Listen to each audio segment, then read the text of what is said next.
Hello, everyone, and welcome to the Linguistics Career Launch 2024.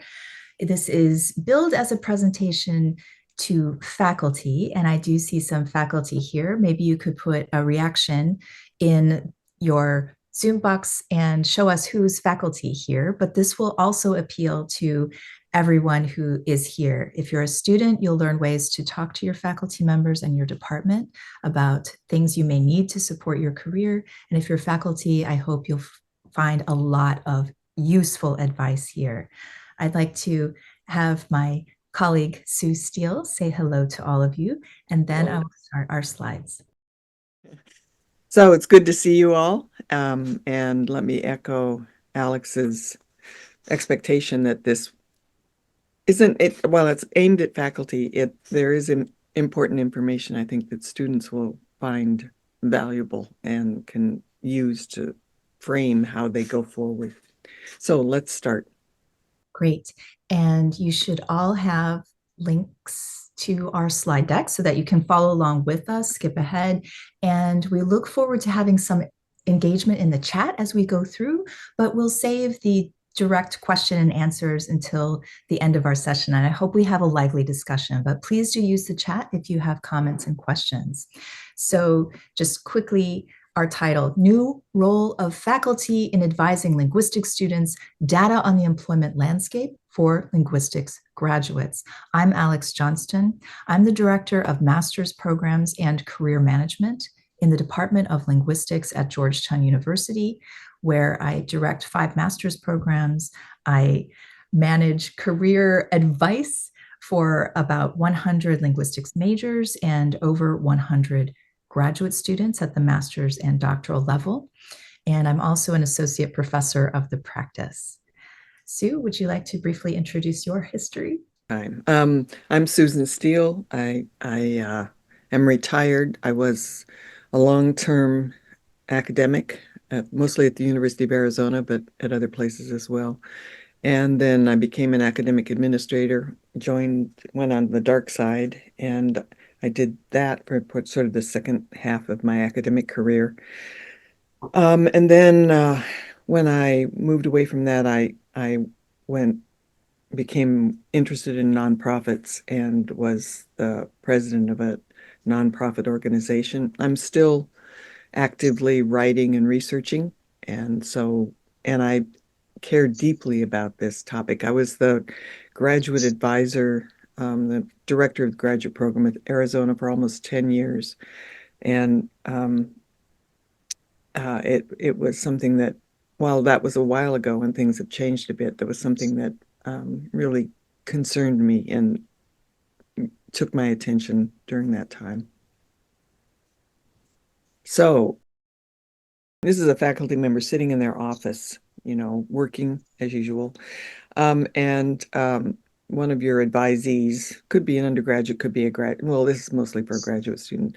They say, well, I know I'm supposed to be a professor because I'm here in graduate school, but if I don't do,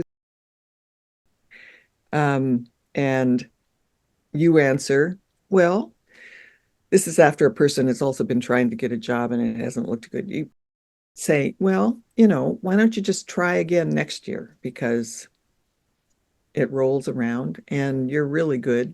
So just keep doing it.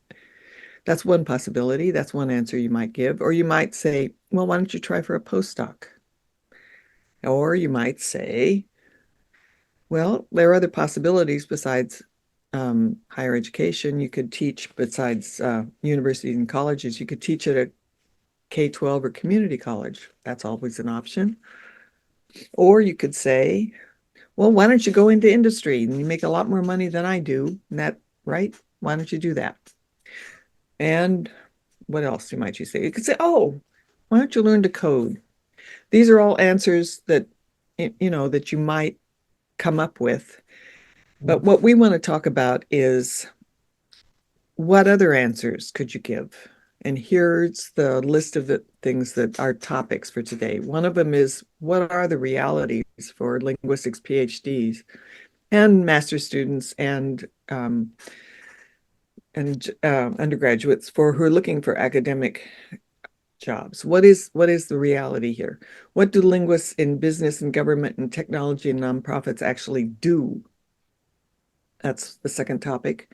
And the third topic is what you and your department can do to make your students successful in their career search and their career journey. And the final thing, this is for all students, right? And the final thing is to talk about what resources are available to you and your students, free resources about for all degree levels. Okay, so that's what we're going to talk about now. So you're a faculty member, and at your first orientation meeting with your incoming graduate students, you're looking at all these shiny faces and and you're introducing them. What do you do? These is a pop quiz. So one possibility is you explain the program. You talk about what you do in the first year, when you're going to take the various exams along the way. What are you going to, how, all these things that make up the graduate program. That's one thing. Second thing you can do is tell them where to find the first party of the semester. I was, as I said, I was the graduate advisor. I did the first two always. The third thing you might do is discuss the realities of the academic job market and explain how your program addresses these realities. That's the third thing you might do. Or you can do none of the above or all of the above. So let's see your answers. Okay, This one says A answers. A answers mostly. A and C. So some people got C. Yeah. A and C. Well, that's of course Brendan. He probably, I mean, we knew that you would do that, Brendan, but I never did the third thing. I didn't know what to say about that. So I hope that at the end of this discussion, you will be better equipped to do C than I ever was. Wait, one says, Crystal Chen says, I honestly don't remember. Was there an orientation? Yeah, maybe we didn't have one. Maybe there wasn't something comprehensive. There's all different experiences here. Okay, so next, this is another pop quiz. So remember, now we're talking about academic, what is the employment landscape? So true or false? In 2022, less than 15% of social science PhD holders got jobs in academia. What do you think? You can answer it in the chat, whether you think that's true or false. True. Somebody says true, question mark. True, false. Okay, getting a mixture, and by true, less than 10% maybe, possibly, Brendan. Okay, so yeah. It's true. Right. It's true. Okay, next pop quiz. True or false? A draft-eligible baseball player has better odds of playing Major League Baseball than a new linguistics PhD has of getting a tenure-line job. True or false? True, and go Phillies. Yeah. This is where you jump in with your own. Yes. I put this question in because my nephew is the manager of the Baltimore Orioles, and they this year they're at the top of their league, and I'm the O's. Yeah, the O's. That's them. Orioles. So it's true. So they have a draft eligible player has a 9% chance of being drafted according to the NCAA. So now let's look at linguistics PhDs. Remember, we were talking about social science PhDs before, and that was 15%. So what is the likelihood of a new linguistics PhD getting a tenure-line job in linguistics? And Alex has done a lot of research around this question, so I'm going to turn it over to her. Right, so we're going to drill down to our topic of interest. What do linguistics PhDs do with their degrees, and what's the likelihood of a new linguistics graduate getting that tenure-line job in linguistics, which has long been considered the end-all be-all and highest and best use of a linguistics PhD? But a lot of us deal with anecdotes in departments. And this is what I hear in all the departments that I interface with in my own departments I've been a part of. Oh, well, some of our graduates get tenure line jobs. My own students, for example, every faculty member knows what their own students have done, or maybe some stand out in memory more than others, but they don't have a comprehensive view of their own department or of the academic employment landscape. So this was my research question, like, what really is the likelihood? I wanted to figure this out so we can deal with real data. We should be dealing with real data. We are linguistic researchers. So first, to answer this question, I wanted to find out how many linguistics PhDs graduate every year.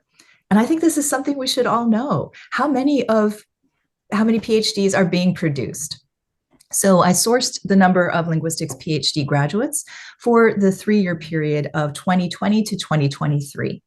And the source of all this information is the NSF Survey of Earned Doctorates, which I have linked to here, so you can check my stats. And this is the best source of data on PhDs in the US.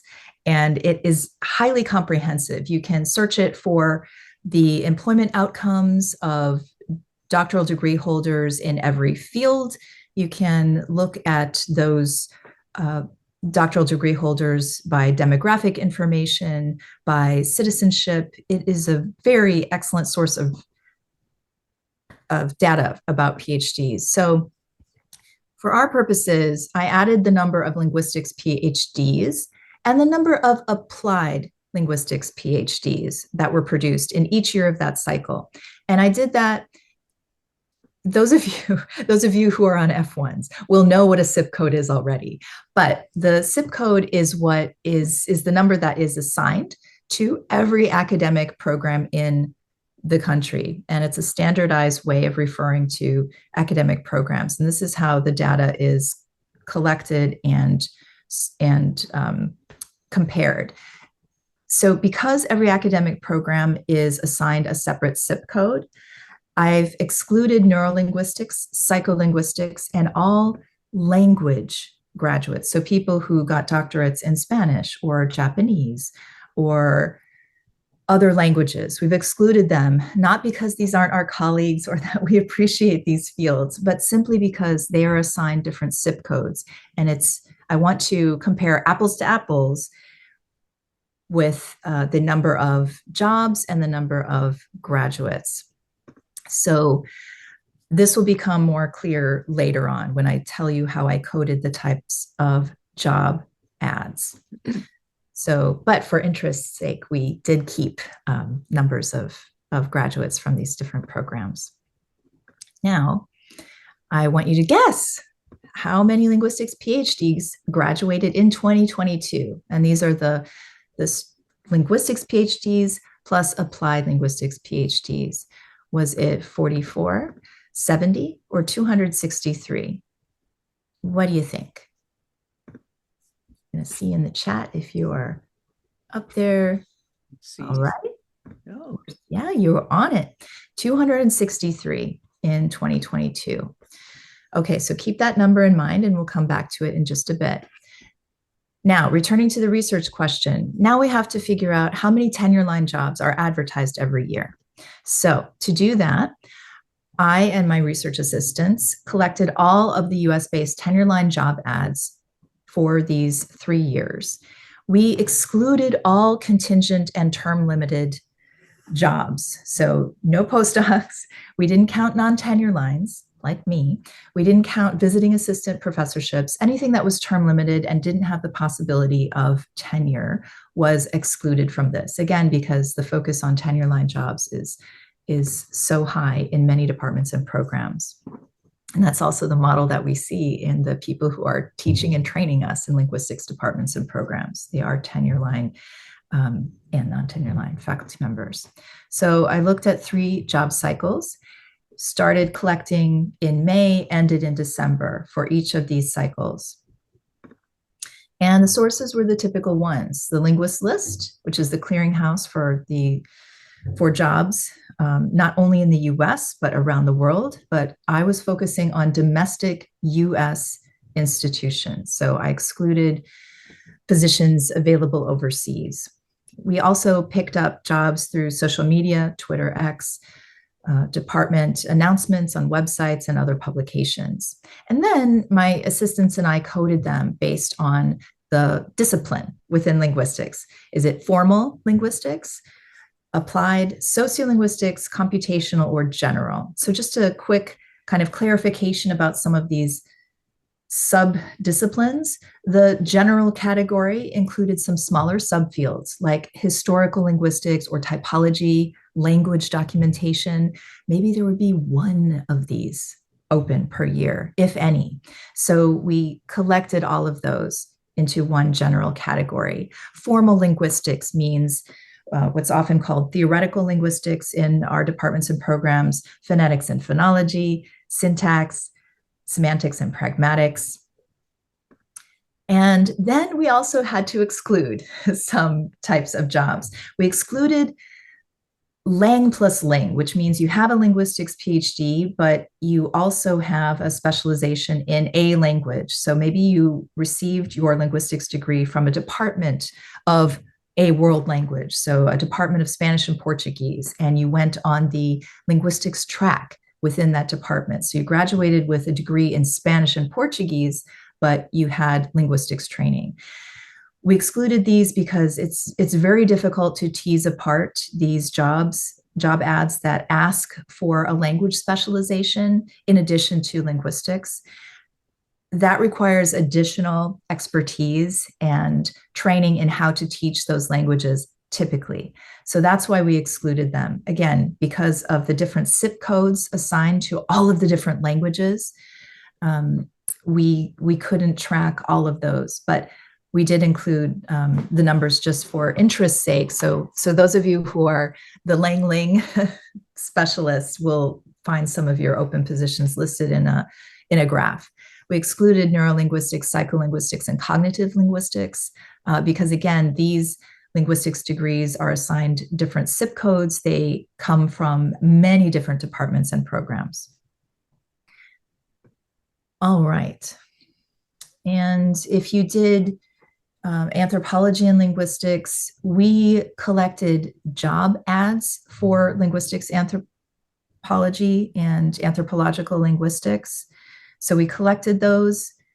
Sometimes those, typically, if you are in an anthropology department and you do linguistics, then you'll be coded for anthropology and your degree will be in anthropology. So that degree would not be counted in our study. So the only PhDs that we counted were those that were specifically coded for linguistics and applied linguistics. Thanks for these questions. So based on all our collection of these open job positions from May to December in these cycles, let's focus on 2022. How many domestic US tenure line jobs were advertised in 2022? What do you think? Are we going to be even with the number of grads? Nobody thinks so. Indeed, you're right. There were 44. Let's break that down. So this shows us the 3 years of the cycles that we looked at. So the dark green is 2021, 2022, and you'll find the most recent data for 2023, 2024 in this light yellow.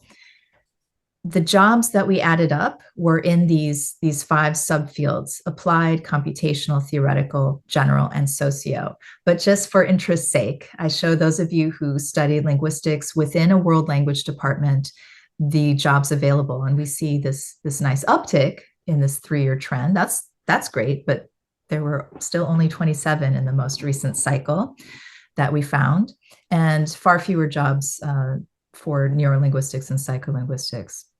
So in 2022, if you add up 5, 12, 17, 2, and 8, you'll get 44 open positions for those 263 grads. So 263 grads and 44 jobs. What do you think, Sue? Well, that's not bad. You have a one, look, if you divide it out, you get a 1 in 6 chance of getting a tenure line job. That doesn't sound too bad, right?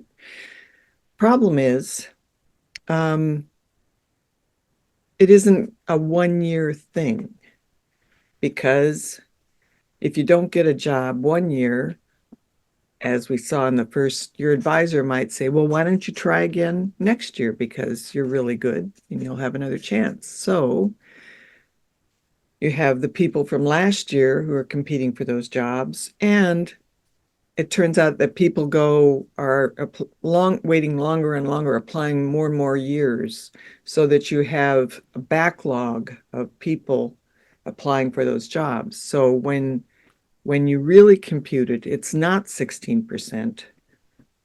You have the 263 joining the other 3 preceding years, and you have over 1,000 PhDs competing for these 44 jobs.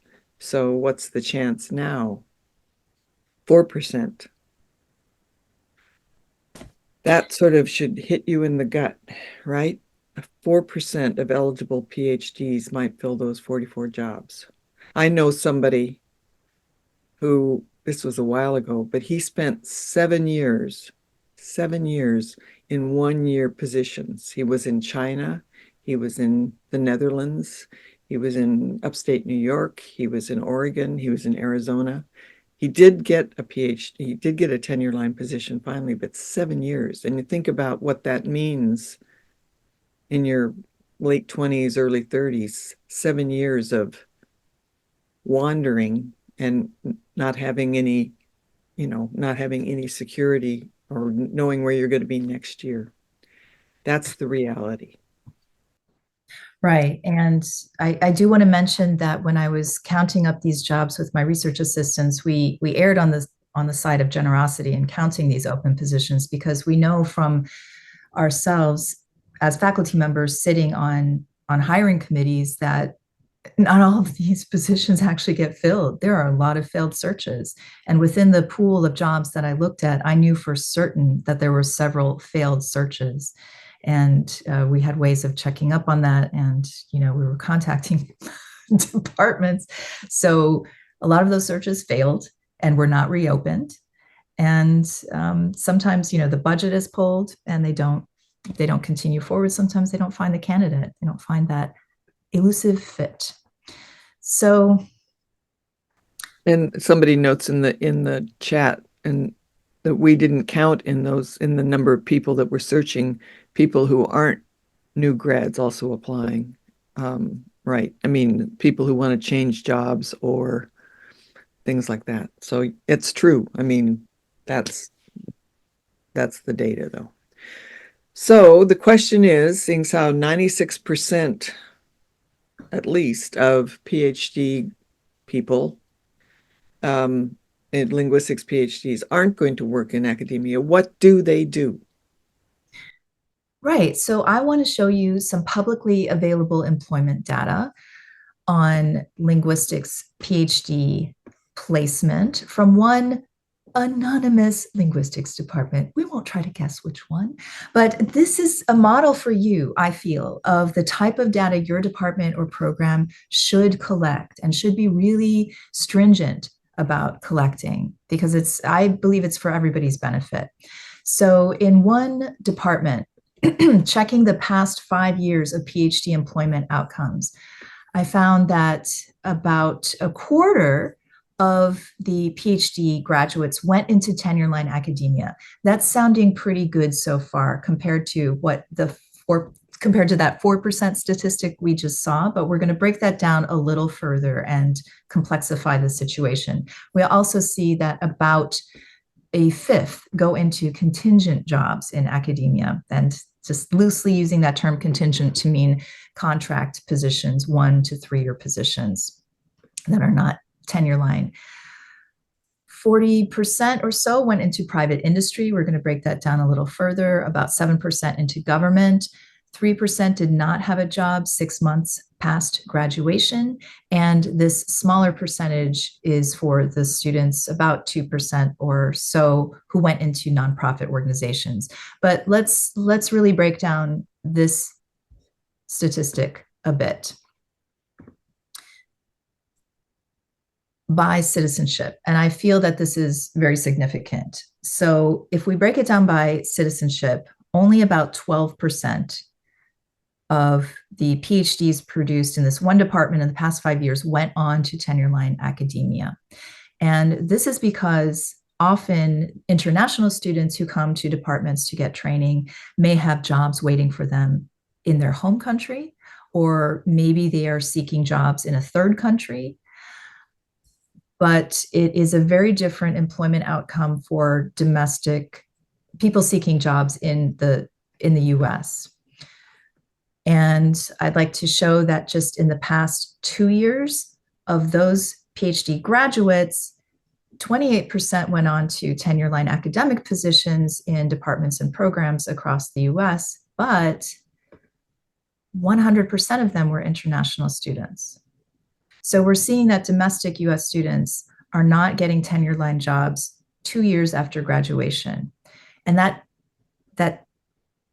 the number of years post-grad before landing a tenure-line position is rising. And we know that from the work of Ricker Dockham, who presented at LSA this past January, in the work of his team in tracking the growing number of years between graduation and finding a permanent academic job. And again, what is permanency these days? We have departments being eliminated, we have programs being shut down. So, and in addition, we have state legislatures that are legislating tenure out. So tenure is under threat.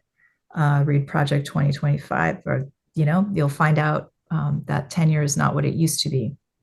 So moving on, as Sue was saying, given that the vast supermajority of linguistics PhDs will do something other than tenure-line academia, in addition to nearly all of your master's and undergraduate majors, this means that the tenure-line jobs are the most alternative career choice of all, if it is a choice. So what are the jobs that our graduates actually do get? And so here's where we really focus on graduates from all degree levels. I could give you statistics from the Survey of Earned Doctorates, which breaks it down very nicely for graduate employment outcomes for PhDs, but I know that we're dealing with students from all degree levels. So I'm going to refer us back to a study that the Linguistics Beyond Academia SIG performed in 2019. And we're due for a redo of this survey, which we will do. So back in 2019, we wanted to survey career linguists, like those who are coming to the LCL and giving presentations, workshops, and appearing on panels. So based on our own networks, we sent out a survey, received 139 responses from linguists at all degree levels working beyond the academy. And you can see that degree breakdown here.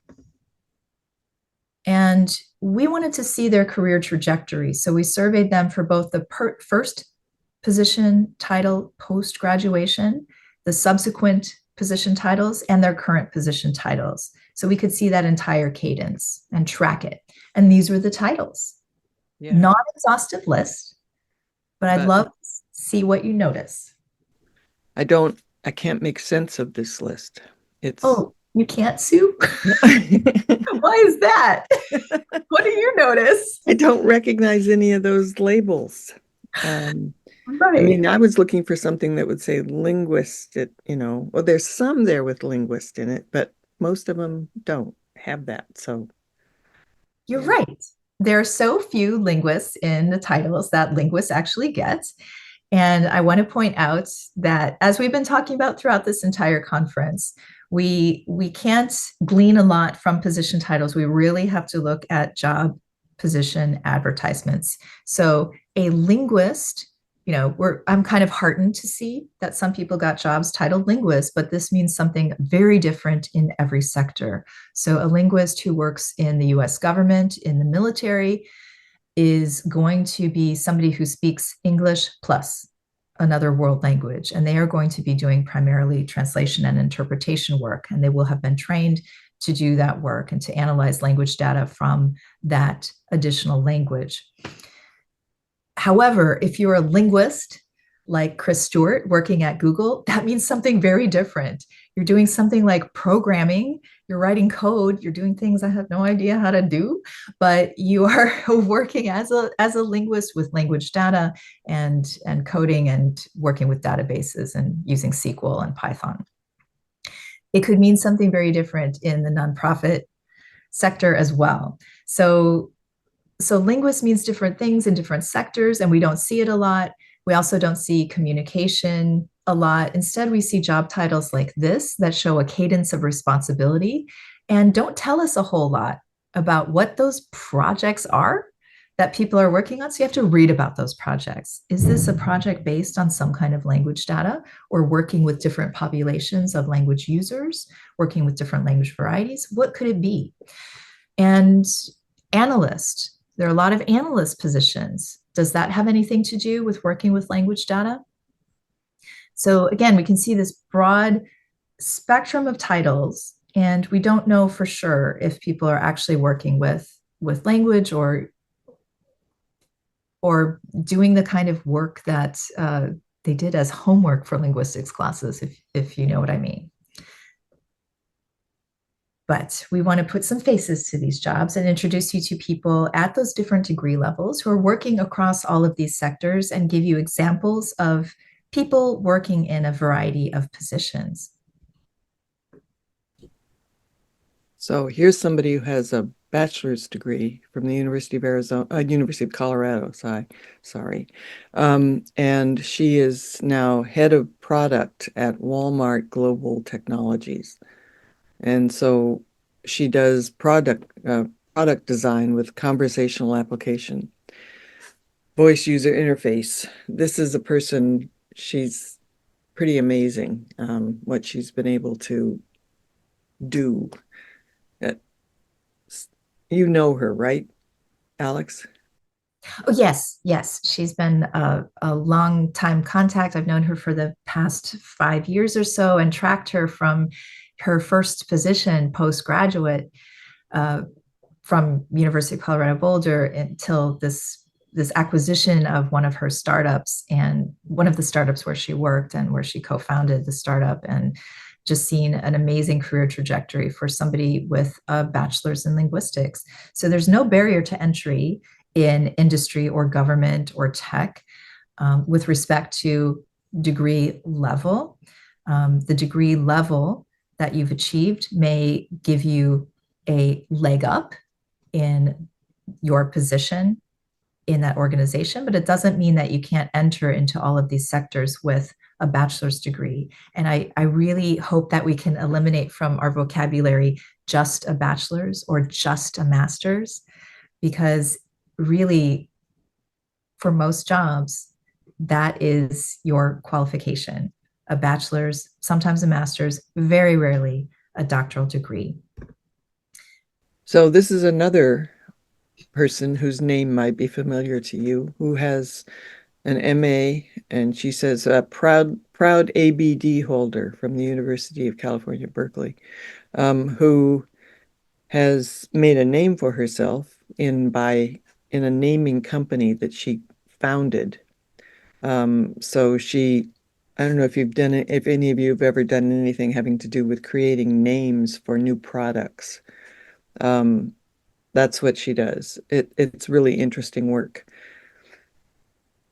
So I was thinking about somebody who, and linguistics has interesting implications for that. I was thinking, this wasn't a story about Laurel, but another friend of mine who also worked in naming, and he was supposed to be finding a name for a new cereal or something, and the name that he came up with was something I can't think what it was, but it was something that had a lot of cuz in it, like crackle or something like that, and the people that were using him said, well, why do you like that name? And he said, well, because it sounds crunchy. and and um and he was explaining that you've got these velar stops that and the people that were the company said he said that the owner of the company or the director or something said, somebody write that down. like this was big news, but it was something that, linguists just know. So the things that you can bring to bear that that lots of people don't know. Most people don't know. That's true. Things that we take for granted in our linguistic knowledge, things we consider very basic, are just like mind-blowing moments for people in other sectors in a really wonderful way, because they start to realize that linguistics is a science. and hearing some technical jargon kind of convinces them of that. But naming as a process and as a profession is not only about the sounds and about searching for creative names, it also involves a lot of technical work in vetting those names and making sure that they are allowable under law, doing the background research. For example, pharmaceutical names can't promise cure, for example. So you have to do a lot of vetting and making sure that they're unique names and that they follow certain guidelines. It also is a profession, as Laurel says, where you are working constantly on different projects at the same time. So you can move from project to project at different stages, and it can be very, exciting if you're a person who loves variety in your work. So please try to talk to Laurel in our mixers and office hours. We've also heard from Mackenzie Price. Dr. Price graduated from Georgetown with a linguistics degree and shows us how we can use linguistics in anti-bias research and in making sure that companies have inclusive language in their content. So Mackenzie is able to analyze content for a very large publishing organization. Meredith is one of our big publishers in the US, and she sets guidelines for inclusive language and makes sure that language is accessible. And she provides a lot of guidance to their clients.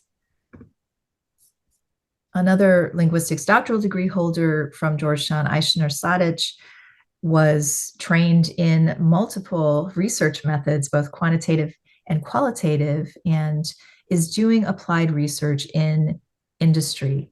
And as part of first the Minerva project, and now as director of market research at Amplify, she is able to set strategy for the organization's internal and external research agendas. So doing what she loves, research in an industry setting. And she's able to use her quantitative methods and her skill with Qualtrics and with analysis to show program evaluation and to use that to continually improve programs and products. Another person who is part of our career launch is Alexandra Botti, who has a master's from Georgetown in sociolinguistics and who works as a radio podcast news program producer. And a lot of people might think, wow, you can't get into journalism without a journalism degree.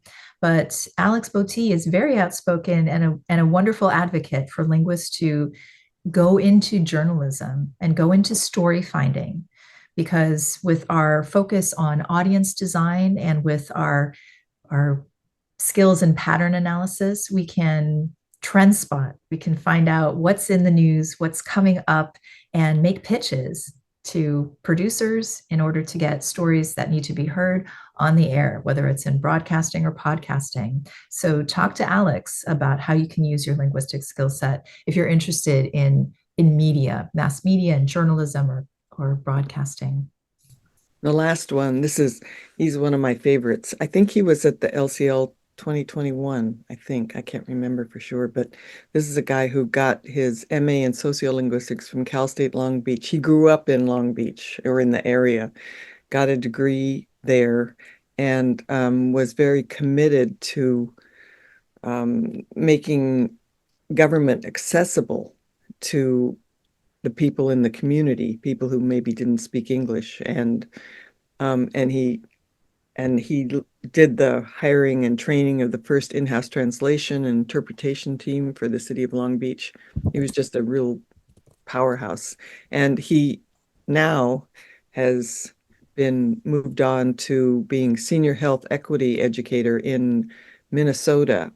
I don't know how he's making the transition from Long Beach to Minnesota, but that's so I mean it's not it's also, he's just built this career out of a commitment to language access and based on what he knows about linguistics.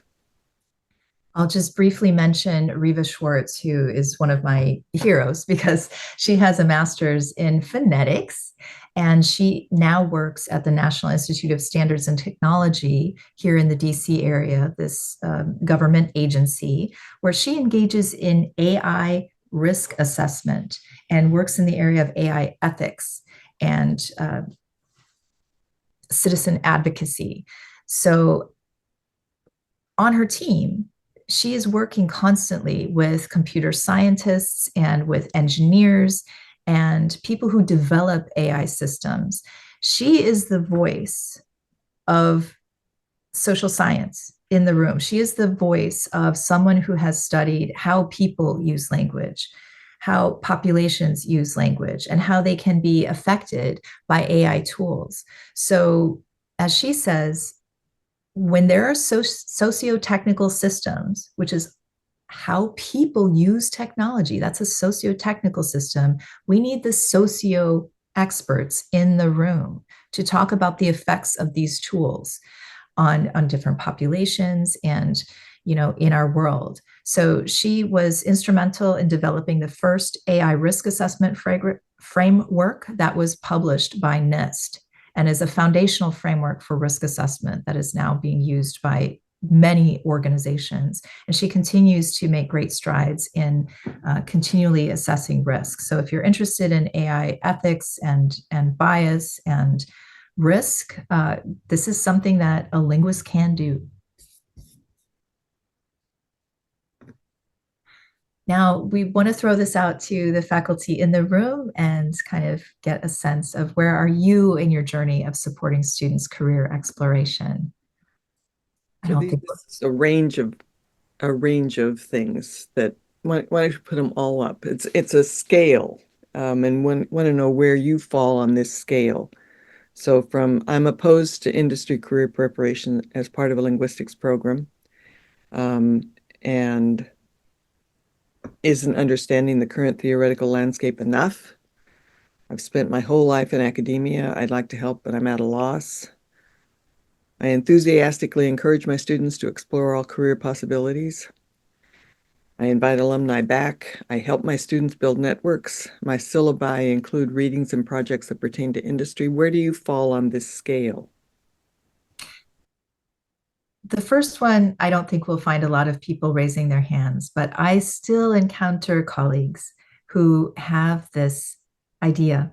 And I really hope that we can reach those colleagues with your help by spreading these resources, by spreading the ideas of the linguistics career launch, and by reassuring your colleagues that not a lot of work is required of them to support students in these diverse career pathways.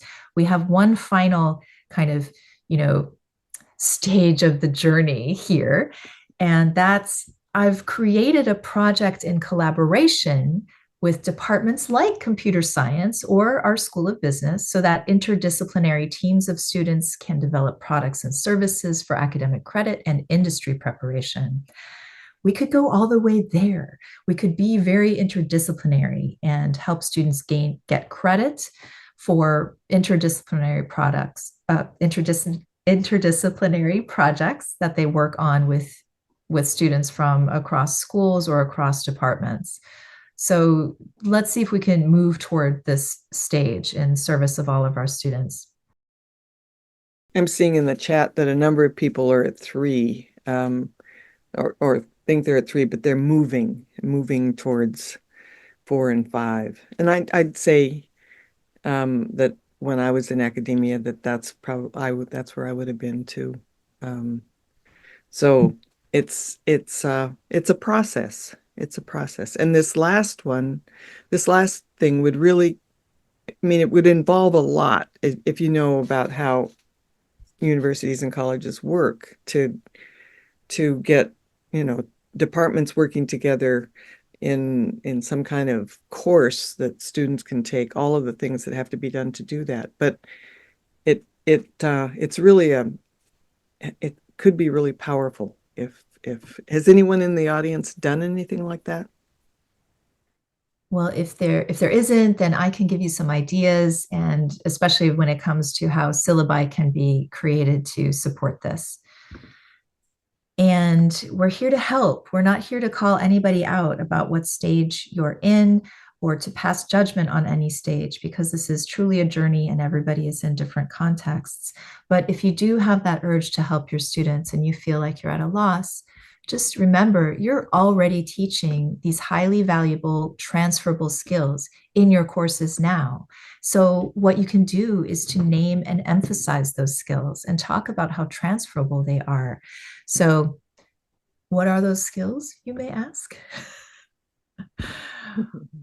We know all these things. We know how to develop a good research question. This can be applied across industry. This is no small thing. Just being able to develop a question and develop appropriate research methods and methods of analyses. That is a sought after skill for applied research positions. We know how to design and execute end-to-end research projects. So we can do that process from start to finish at different degree levels. We can do that as part of a team and as an individual. We're really comfortable with managing large quantities of unstructured data, whether it's a small problem set, whether it's a corpus or comparing corpora. We are trained to seek patterns and to measure and manage and taxonomize patterns. We can apply different tools of analysis, qualitative, quantitative, or computational methods. We know discourse analysis, we know ethnography, survey instruments. Some of us are learning R and Python, and we can do things like playback analysis with our research partners to gather more and more meaningful insights. And this is part of user experience research. But Sue, wait, there's more. Oh. Yay. Even more skills, right? Yes, we can recruit and train participants for interviews, focus groups, and research projects. And this is very transferable, especially in user experience research. We know how to develop rapport, and we know how to train people to develop rapport. We can perform semi-structured or cognitive interviews, which is also sought after in business, government, and nonprofit work. We can act as participant observers and use ethnographic methods. And these playback analyses we can do if we're in discourse analysis or interactional sociolinguistics, or these think aloud protocols from applied linguistics.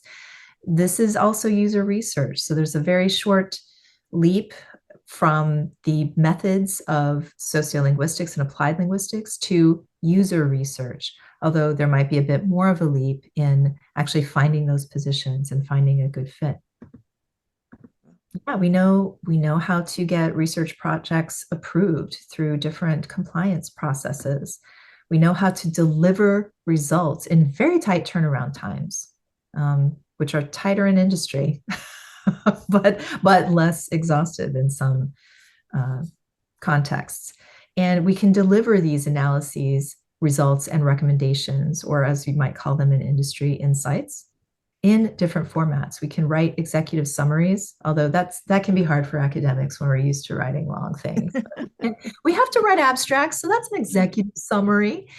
We can write things like white papers. We can make multimedia presentations at the drop of the hat. We have to do that for every class we teach. And we can adapt these presentations to general audiences. Consider intro linguistics and how we have to reach a general audience and gradually train them to become more specialized. So we can also we can create these audience designed presentations. So yeah, this is the thing to remember, is that you're not alone in making this transition from on the scale that we had from a 3 to a 7 or an 8. So here there are a number of resources that you can take advantage of. I wanted to notice also something in the chat that somebody said about what they did in terms of their undergraduate students. This person says that she adds links to industry resources related to topics and links to internships and stuff in if she can find out about them. So that's on the list down towards the top of the transition. So, but there are free resources that you can take advantage of. Campus career centers, sometimes yours they vary, but if you have a good one, take advantage of it. What others? Give students the names of alumni who've made the transition, and use LinkedIn as how many, most of you are probably on LinkedIn, but you can use it as a research database. Right. Not only to learn about careers and the language and keywords you need to be able to speak to different audiences in different sectors, speak to potential employers, but also, I have been very surprised when I've been part of faculty meetings and we do kind of rundowns of our doctoral students, and we kind of in these private faculty meetings see where these students are, how they're doing, and kind of there are always students who have perhaps dropped off the radar a bit. That shouldn't happen, but it does. And I have been shocked when my colleagues say, well, they haven't answered my emails. I don't know what's happening with them. I don't know where they are. And I just take the opportunity during those meetings to look them up on LinkedIn. And I find that they have jobs. I find that they are, still in the program, but they are working and they're getting experience. And they have their, non-university emails listed there. Like, there are ways to find people. but my colleagues in different departments don't tend to think of going to LinkedIn to see what's up or doing a Google search. So remember that those people who are in degree programs might be thriving as their their advisors may think that they should be working on their dissertations, but they may be thriving in a job that is not their assistantship. So try to track down not only current students who may have, set aside their degree program for a while, but also those alumni. So easy to find them. So you, as a faculty member and advisor, can understand just a bit about that employment landscape with some of the data that I gave at the top of this presentation. Just know for real how difficult it can be these days to land a tenure line position in linguistics, and how uncontrollable that process is. Even when you have good people, it is a lottery at that level to a certain extent, and a combination of luck and circumstance and connections, and as well as the ranking of your doctoral program. You want to emphasize the transferability of the linguistics training you offer at all degree levels to all of these sectors of employment. You want to know how to direct your students to career management resources. We still have a ton that we link to in this presentation, and this doesn't take a lot of cognitive energy because it's all right here for you. I'm not saying you have to learn everything about every job ever, but just know how to direct your students to these resources like a traffic cop. And, when you have time, reconnect with your graduates who work outside of academia and see what they're doing. It's probably something really interesting that you have no idea about. I'm always learning. This is part of what I love about connecting with alumni, is I learn about all of these jobs that didn't exist when I was in training, that didn't exist two or 3 years ago. And it's a constant source of continual learning, which I thrive on. And I just think it's so fascinating. And then I can direct those connections to my current students. And then there are ways to incorporate team-based learning to your syllabi. This is highly sought after by employers who get things done via teams. We're not working individually when we're a member of an organization. We're usually teamed up with people of complementary skill sets. So the learn how to code thing is not that great of a piece of advice, because if you are in a development and design team, it's likely that the linguist there is not there to code. You will have somebody to code and to develop, but you as the linguist are the social scientist in the room. You are the one who is going to think about the users or the people or the communities who are affected by what you're designing or what you're researching. That's your specialization and how you complement the team.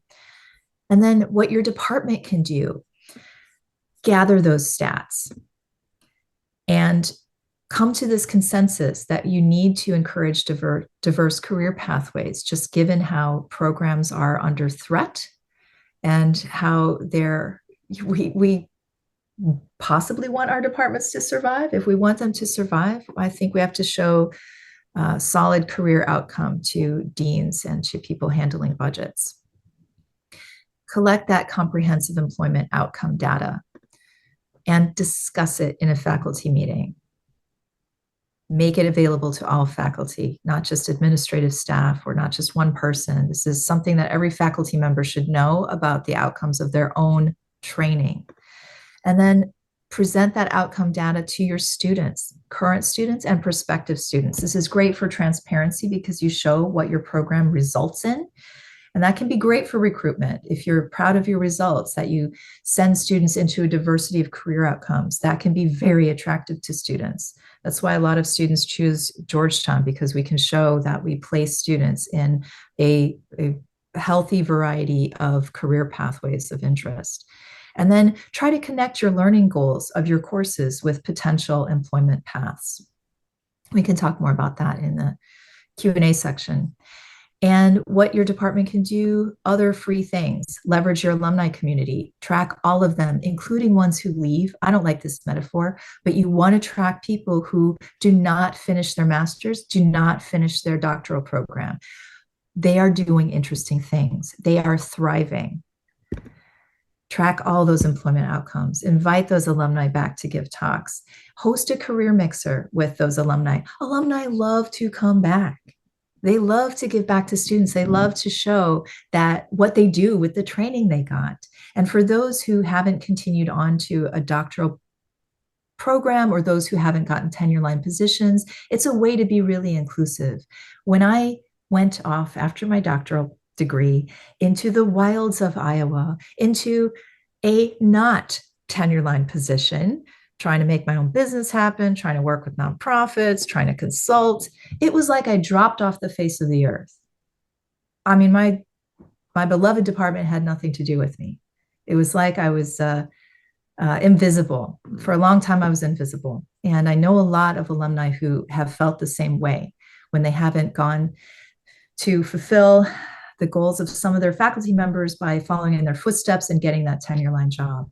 But when you include those alumni and you see the amazing things you do, I think you will be really proud of your training. I think you'll be proud of how they have used your training in a variety of careers. And I think you'll be inspired by that, I hope.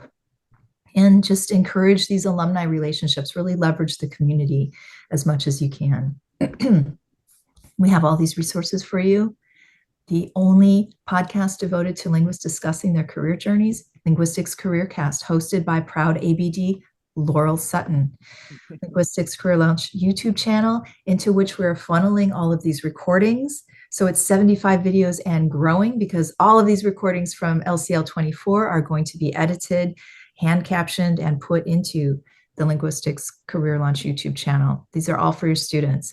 We have a full-on resource guide developed by Emily Pace, one of the LCL organizers, which is like a syllabus in terms of how to advise your students, how to direct them to all these resources we've made for you. And if you're a member of the Linguistics Society of America, join the LBA SIG. It's very easy now to just click on LBA SIG membership if you're a member and you log into the LSA website. So join us, and we present at every LSA meeting, panels like this, presentations like this, as well as career mixers. If you can only watch 2 webinars from the LCL YouTube channel, watch these 2. This is a further explanation of free and easy steps your department can take to open up to non-academic careers. It also answers questions about, should I tell my advisor that I am seeking careers beyond academia? Anne says, maybe not. You'll have to find safe people to talk to who you know will support that. And watch the human language technology jobs introduction, which kind of shows a continuum of how much coding do I have to know for jobs in technology, from a no coding to a lot of coding. Books about careers for linguists. Anna Marie Truster, the original, who wrote the best books on using linguistics in different sectors. I use Bringing Linguistics to Work in my career management class. I think this is an excellent read for anybody who wants to be inspired by what linguists can do using their training. We have a couple of books forthcoming, we hope, so keep after us to get these published. Finished. Alex has a deadline coming up, so you encourage her to finish it because we all want to read it, right? Do we? We'll see. I don't know. Remember, you got this. We are here for you. Connect with us. Let's talk. What questions do you have? And what questions have been in the chat that we haven't attended to? There's been a lot of discussion of the coursework and how to build in things into. So who has other people? Do people want to comment on some of that? I have my own way of incorporating into a syllabus. If I could kick that off, it might be of use to faculty in the room or for students who may want to talk to their faculty about it.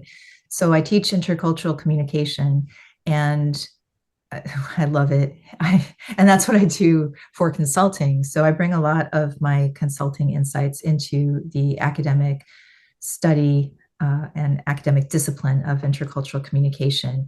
But for the class deliverables, I offer different pathways. So for the doctoral students who are going through degree milestones, they can write a research paper, a data analysis paper, and that can serve as a qualifying paper for one of their degree milestones. Awesome. But for students who are interested in getting, like dipping their toes in the water of consulting, I offer them to imagine themselves as a consultant trying to take the academic research on intercultural communication and turn it into actionable insights, turn it into a training module for a specific audience. I say, you've been hired by an organization of your choice to speak to an audience of your choice. What can you tell them about intercultural communication that will help them in their daily lives at work, that will address problems they have, communication problems at work? What activities can you use? What kind of structure? And that is their practitioners project. So there are ways to develop practitioners projects for a lot of different classes, and to give students the chance to, learn how to train others through taking research and turning it into recommendations for others. And that is the leap that a lot of academics have to learn how to make when they go into industry, because it's no longer finding out what's interesting about data or what's an interesting thing that you noticed. It's about, how do we use what we've learned? How should we use what we've learned? How do we turn these insights into actions and recommendations? So for students, that's a really big leap after being trained to just, after being trained in academic genres of writing, where you present your conclusions, you have a discussion, but you don't focus on the potential policy applications necessarily, or you don't focus on how companies can use these insights to have their employees communicate better. This is a way to jumpstart them into that. One of the things, are there other comments? When I moved from academic teaching and research to university administration, one of the things I found as a linguist that I was able to do that other people from other disciplines weren't, I was able to, so you're dealing with lots of, big, messy data sets of people. I was trying to there was a huge problem with course availability and trying to figure out how to solve that problem. And I could do that. It didn't seem like it was a difficult thing, whereas it had been a problem. I mean, and it was really my linguistic training, I think, that allowed me to make sense of that, to look at the data, sort of trying to just make sense of it. And the other thing is that I found, and this is when you're not an academic, is that there's an immediacy about the work that you do. And I'm sure this is true in industry too. I know it's true in nonprofits, that there isn't in academia. There, the work that you do there is, I mean, with your students, it can be immediate, but most of the stuff is, you don't see the impact, or you don't see the impact for years. But when you're in other kinds of positions, industry positions or administrative positions, the impact, you see it and you feel it, and it's really powerful. So it's not, I think about that as it's not, there's a real benefit to these jobs that you just don't have in academia. I mean, there are things that they bring that you just don't get in academia, which I think is important to keep in mind. Right. More immediacy of application and result, and potentially far wider reach. Right. Because very few people read our peer-reviewed journal articles, sad to say. But there are going to be hundreds and thousands of people who are reading Riva Schwartz's AI risk assessment framework and using that as guidance, policy guidance in their companies. I want to point out something really great in the chat. Crystal and Brendan are having a great discussion. Crystal is saying that I'm seeing it's really important for faculty to frame coursework in terms of transferable skills, maybe not all the time, but often enough for students to recognize how what they do in the course can be pitched to potential employers. And I want to say, +1, yes, yay. But also, when I have talked about this to some of my colleagues, not naming names, I've faced resistance. Colleagues have said, it seems so transactional to say that we're learning skills. Can't we just enjoy linguistics and nerd out for the fun of it, and enjoy in the amassing of knowledge and creating of knowledge, and just revel in that? And I'm like, yes. And I think it's highly positive to encourage your students with, look what you can do. Look at all of these amazing things you can do. Look at these skills we're learning. Because students forget, we all forget, that we have an incredible array of skills to deploy, to answer questions and attack problems. And I think it is just additive to be able to say, remember, it is a really great thing to do pattern analysis. You have developed systems thinking. These are not skills everybody has. I mean, we're in privileged positions to be able to be trained in these types of skills in our degree programs. But it's something that when you talk about it, you realize that it's special to have this skill set. It's applicable to the world, and it's ways that, it gives us ways to solve problems. So I hope that you can continue, as Crystal was saying, like it's not like every day you're constantly pointing out, here are the skills, but as Brendan said, you can include them on your syllabus as learning outcomes, as you had a great way of phrasing that in the chat, Brendan. And I know you're going to be talking about this more. So a list of acquired skills and knowledge for each course can be part of your learning objectives, please.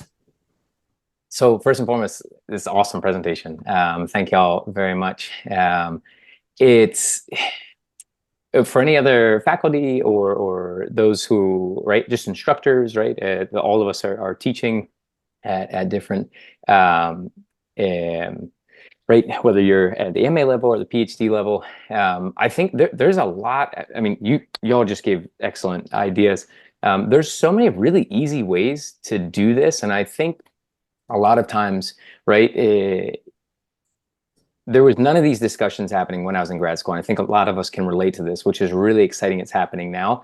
And so, and I remember grad school when you talked about industry, it was like, oh, you must not be serious, so you don't talk about it, right? And you keep going on. And so I think for anyone who is here, I guess, advising students, I think it's really important to be very vocal about it, which is interesting, right? You'll get different responses from different colleagues, and that is what it is. But I think overall, right, to be vocal about like, hey, like this, like, and right, something that I mentioned with Laura last week when we were talking of like, it's really interesting how our field of linguistics has become very quantified, very statistically oriented, but there's this wild cognitive dissonance with number, percentage of jobs available, right? That like, it's like, well, if we know those numbers and we're good with numbers, why aren't we talking about this more often? And so I think, and I said in the chat there, right? There's a conversation I had many years ago with Cindy Blanco. We overlapped at UT Austin for a while. Super good folk, wildly impressive. And this kind of like light bulb moment in 2020 for me of like, okay, we're so obsessed with knowledge in academia, which is cool.